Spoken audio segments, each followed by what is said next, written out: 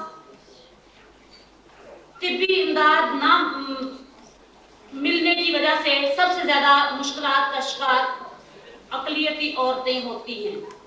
زیادہ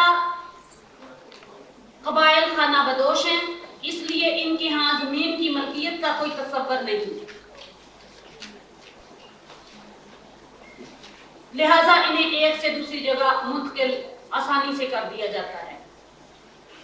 سیاسی حقوق۔ عورتوں کو اپنے وسائل پر بات کرنے کا حق ہونا چاہیے۔ قومی اور صوبائی اسمبلیوں میں عورتوں کی مخصوص نشستیں ہونی چاہیے، اور اس نمائندگی میں اقلیتی عورتوں کو بھی ان کا حق دیا جانا چاہیے۔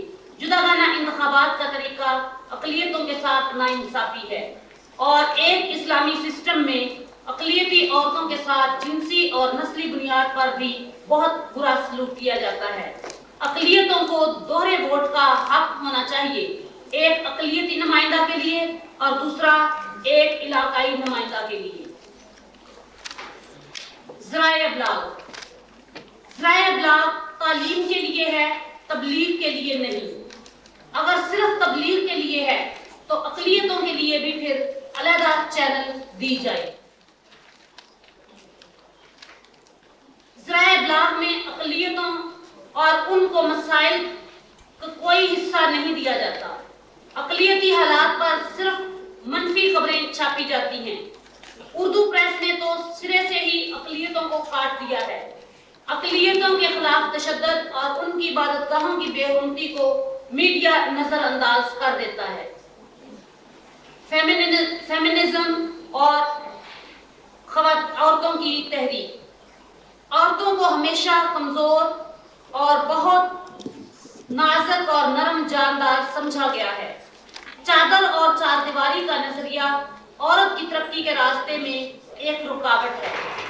عورتیں اپنی تحریک میں بہت مضبوطی سے مساوی حقوق کے لیے لڑتی ہیں.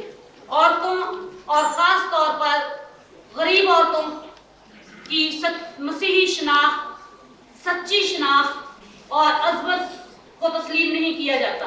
عورتوں کے بارے میں جو منفی رجحانات ہیں جس میں ان کو ایک ڈیکوریشن پیس سمجھا جاتا ہے، اس کے خلاف آواز بلند کرنی ہے.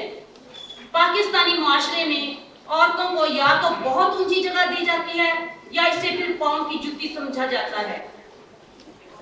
اسے آدمی اور اس کے کام کے لیے ایک فاضل حصہ سمجھا جاتا ہے تاکہ ایک ایسا انسان جس کے اپنے حقوق ہوں اور اپنا خاص تجربہ ہو، اس پر معاشرتی دباؤ ہوتا ہے کہ وہ معاشرتی رسم و رواج میں اپنا کردار ادا کرے، اور اس دباؤ کی وجہ سے وہ اپنی شناخت اور ترقی کے لیے نہیں سوچ سکتی.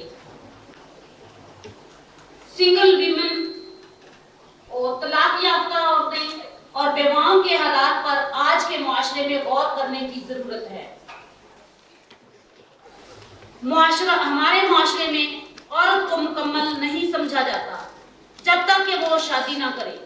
یہ محسوس کیا گیا ہے کہ وارث شاہ اور بلے شاہ کی تحریریں اور شاعری عورتوں کے ان حالات سے بالکل مختلف ہیں، اور ان زنجیروں کو توڑنے کے لیے عورتوں کی رہنمائی کی جانی چاہیے.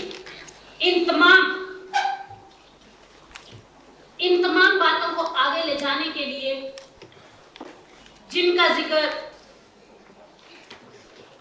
اثر کرتا رہا ہے اور فادر بونی صاحب نے بھی کیا ہے، خاص طور پر ویمن پہلو اور مائنورٹی پہلو جو ہیں، اور دوسرے مسلم فرقے اور نسلیں جو اکثر دفعہ چھوڑ دیے جاتے ہیں، جیسے ہزارہ، مکرانی اور ذکری. ان کی ترقی کے لیے ٹریننگ سینٹر ضروری ہیں، اور جس طرح فرنٹیئر نے ویمن سٹڈیز کے لیے انتظام کیا ہے، اسی طرح ٹریننگ سینٹرز میں چھوٹے کورسز گراس روٹس لیول پر لوگوں کو باقاعدہ دیے جانے چاہیے. اثر اور ہیومن ڈیولپمنٹ سینٹر ٹوبا ٹیک سنگھ ایسا پہلے سے ہی سوچ رہے ہیں. اس خیال کو عملی جامہ پہنانے کی ضرورت ہے.